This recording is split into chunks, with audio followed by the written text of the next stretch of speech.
Hi! I totally did not see you there. Come in. Welcome to the Culture Course.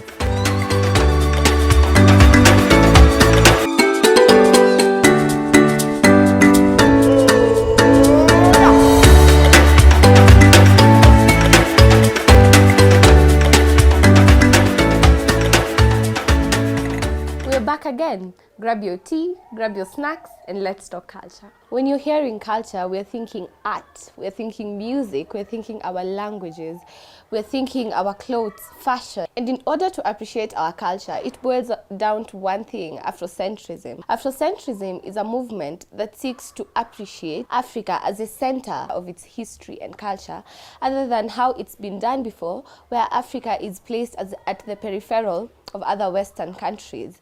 And today, we're going to take a deeper look at Afrocentrism, understand it a bit more, and see where that goes. And in this journey of Afrocentrism, we have few individuals who have taken the mantle and worked very hard to make sure our African perspectives is told. Today, we will be joined by a guest called Dora Owusu, are the founders of Languages Our Identity, which goes around schools teaching them on the importance of our African languages. I managed to catch up with them, and we talked about how they reconnected with their culture. So here is that. Hi. Hi. How are you? How are you?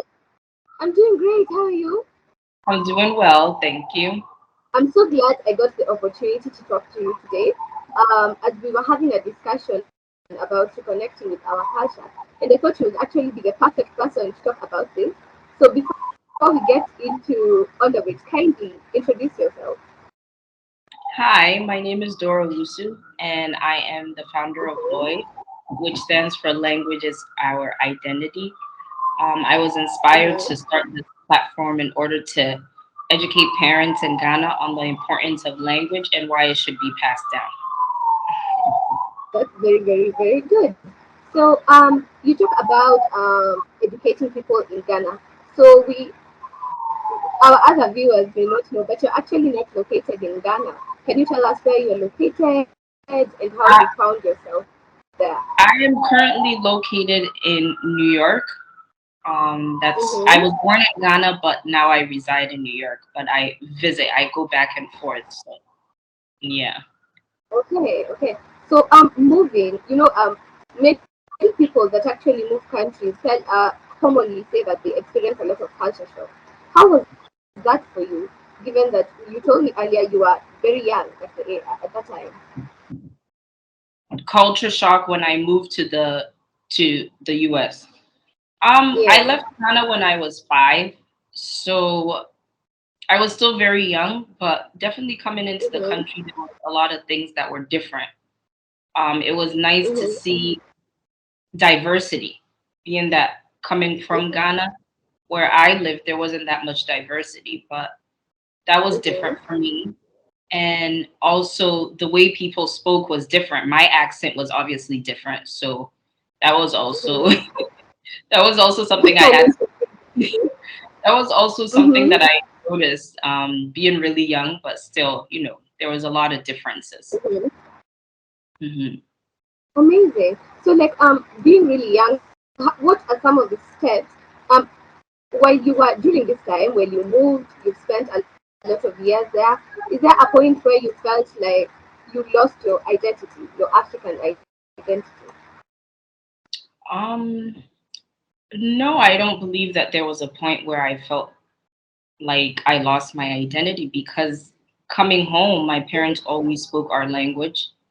Also, we were lucky that the neighborhood that we grew up in, there was a lot of Ghanaians there, so that also helped us to hold Mm-hmm. on to a lot of our traditions. And the kids in the neighborhood also spoke our language. The church we went to was a Ghanaian church. So I think those are a lot of the things that, made us hold on to our culture and our identity. Also, our family members spoke to us in our language. We watched movies from Ghana. So that also helped, because although we were still really young, we got to see what was going on in the country through movies. We would also listen to music. So that really connected us to our culture. Okay. So Mhm. unfortunately, even people here back home, people generally have what what's the word disconnected from our culture, and language is our identity. Is something that you formed to help fight with. So, what are some of the steps that you're taking to do this particular thing?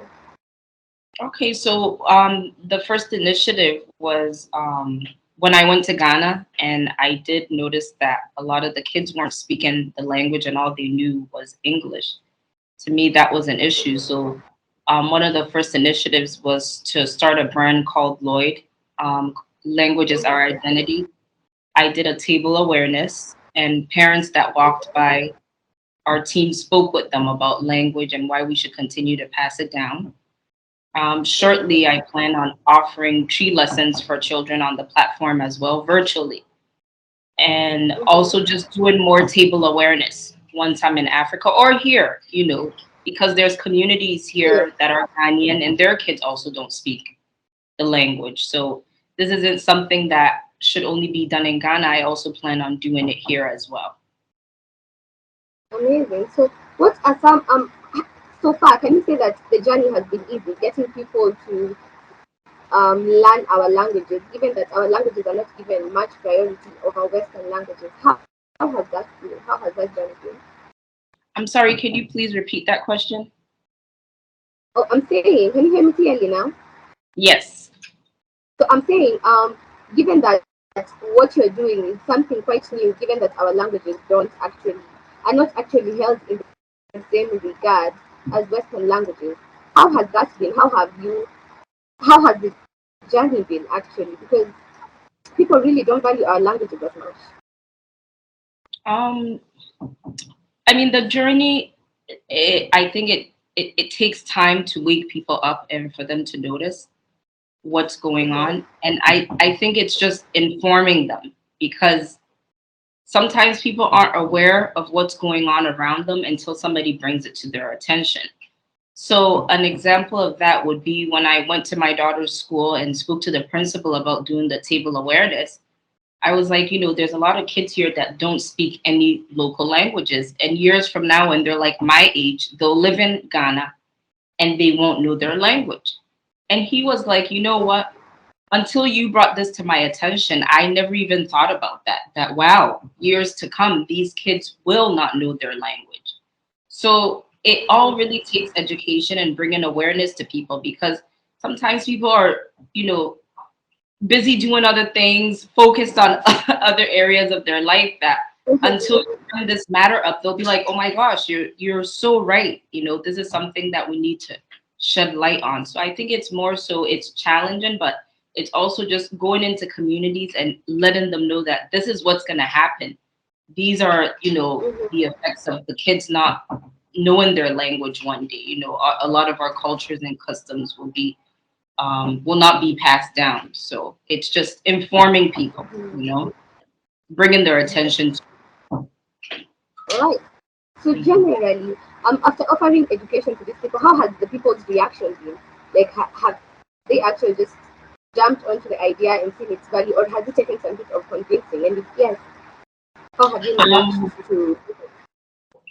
I could use my cousin as an example. When we went to Ghana, we Mm-hmm. did an interview live on a TV station. And after he watched that interview, he was like, a lot of the points you guys brought up about language is very important. I agree with this mission and I'm here to support. But Mm-hmm. 2 weeks later, he came to my house and he was speaking English to his daughter. So, as much as a lot of the parents I have spoken to agree with the initiative, I find them still speaking English to their children. So that's also Mm-hmm. something that's challenging. It's like, okay, how do we break this? Because I'm not gonna lie, as much as I'm pushing this initiative, I try to speak English. I try to speak my language to my daughter every single day. But there are times where I also forget, and then I have to remind myself, okay, we're speaking tree now.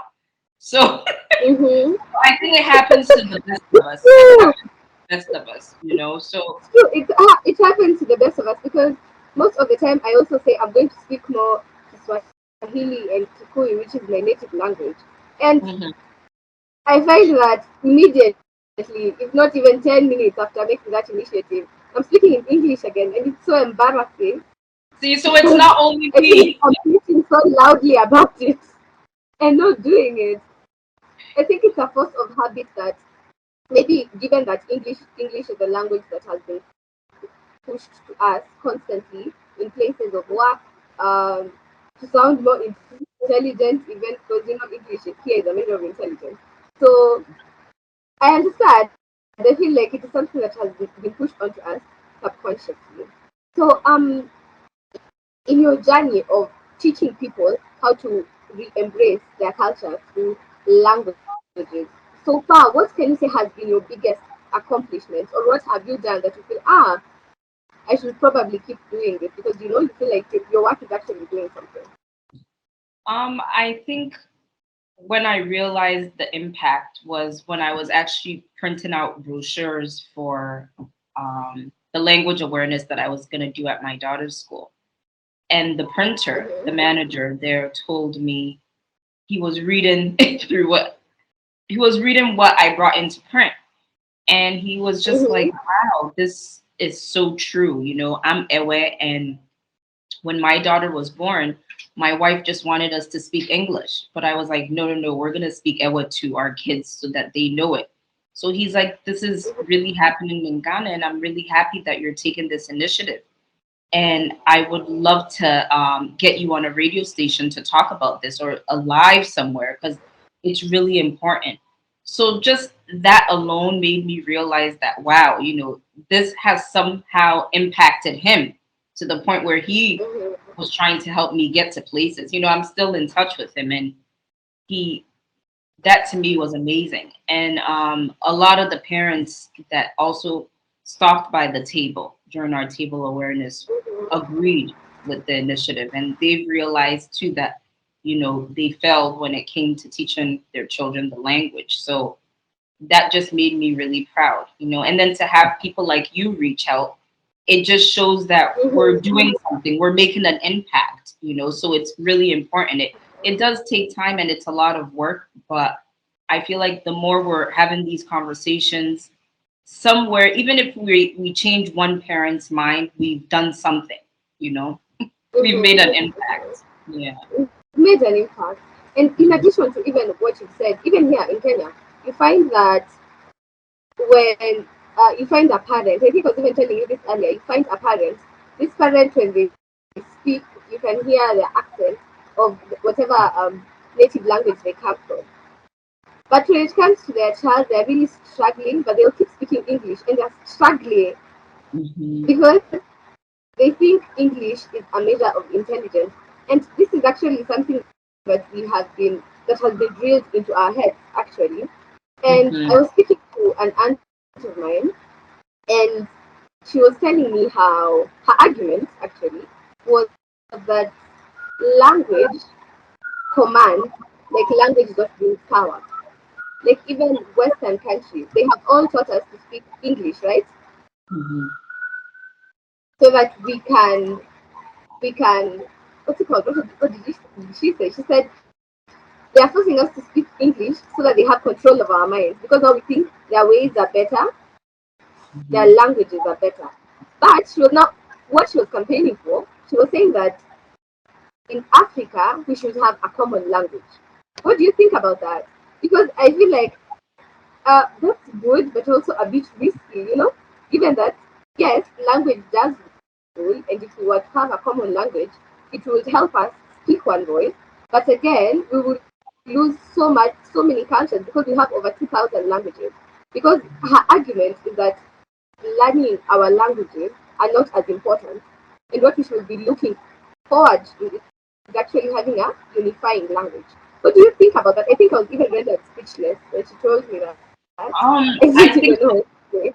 she's incorrect. I think although we have a lot of languages, right? In just Ghana Mhm. alone, we have a lot of different languages. But I Mhm. don't think we should forget about those languages and speak English only. And also, just going back to the question that you asked, you basically asked me if we should all speak one common African language. Like we should pick one language in Africa and we should all speak it. I don't think that would work because even in Ghana alone, there's tribes that don't get along with certain tribes.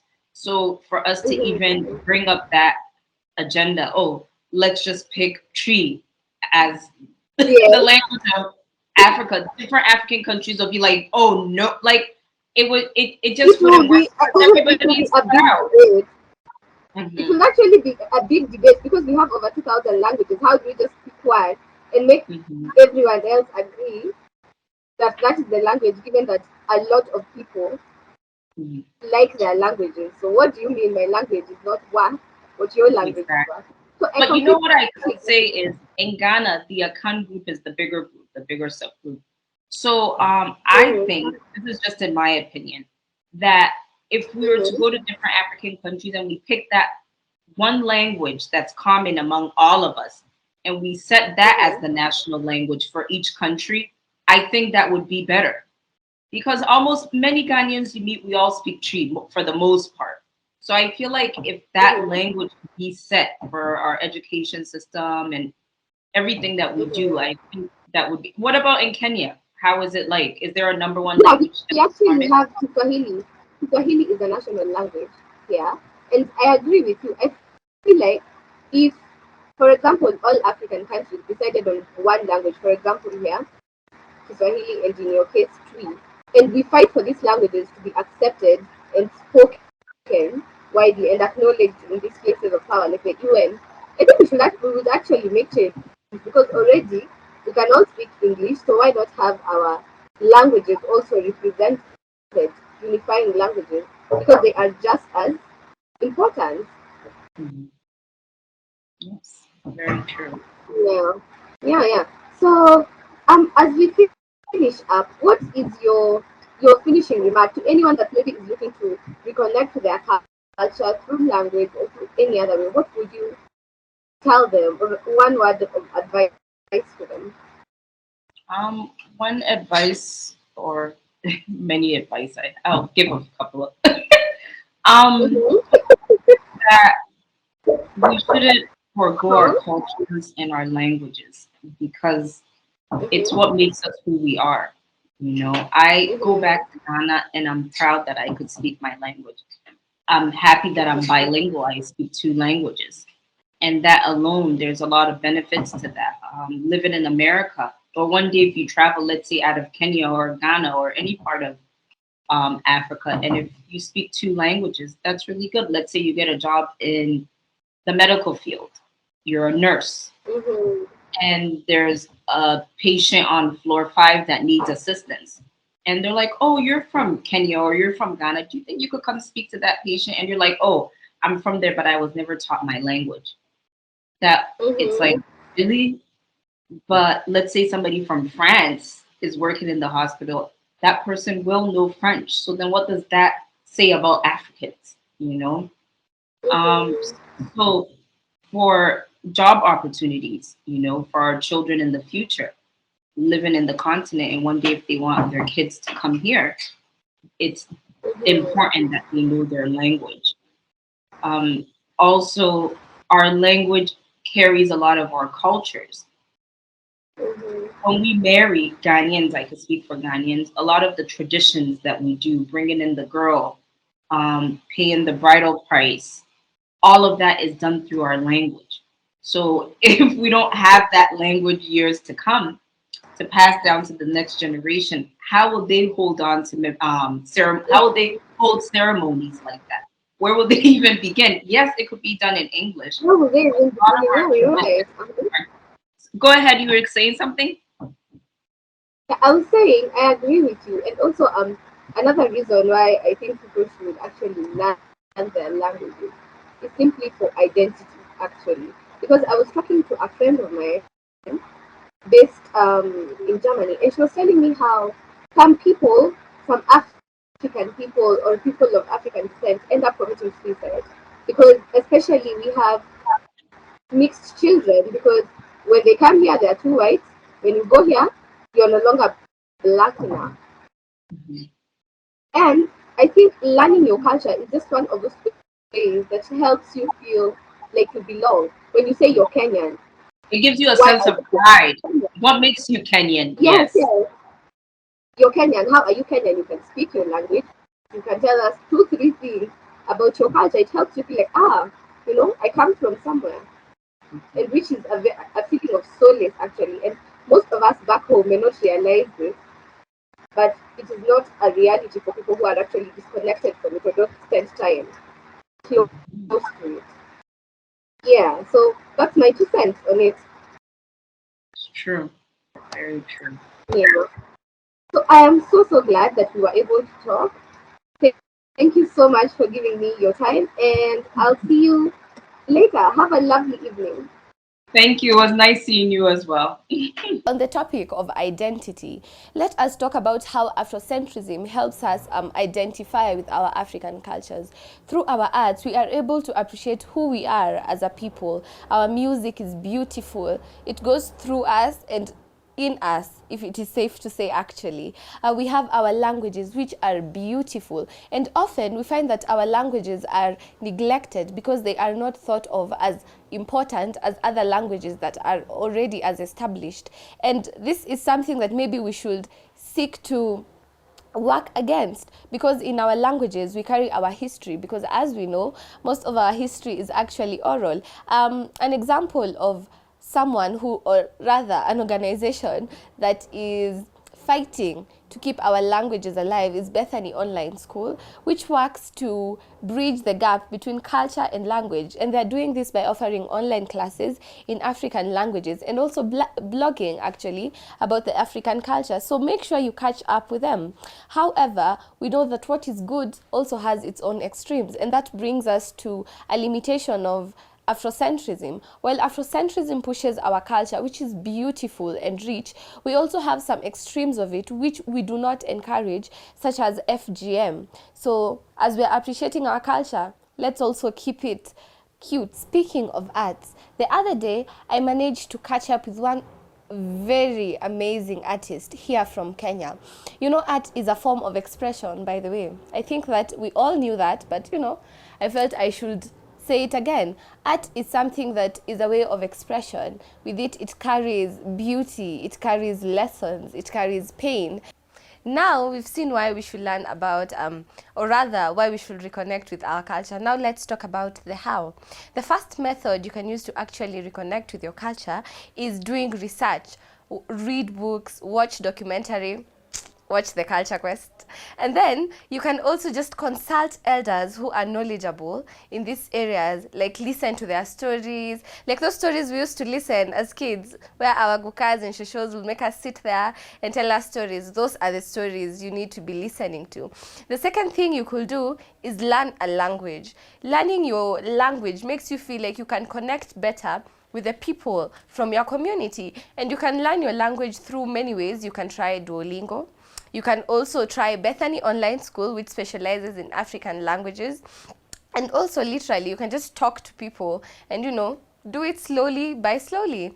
The next thing you could do to actually reconnect with your culture is incorporating like something around your house. You can incorporate like the culture in your house, like in your food, eat more traditional dishes. You can listen to more traditional music.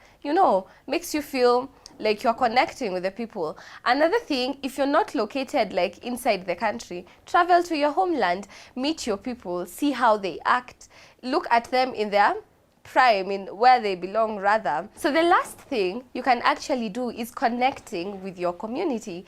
You connect with your community again by going back to your homeland, maybe by watching maybe even TV that talks about them, or rather TV when it talks about them. You can also talk to them, seek them out, maybe in the society, talk to them, practice your languages, and in no time you should be reconnected to your culture.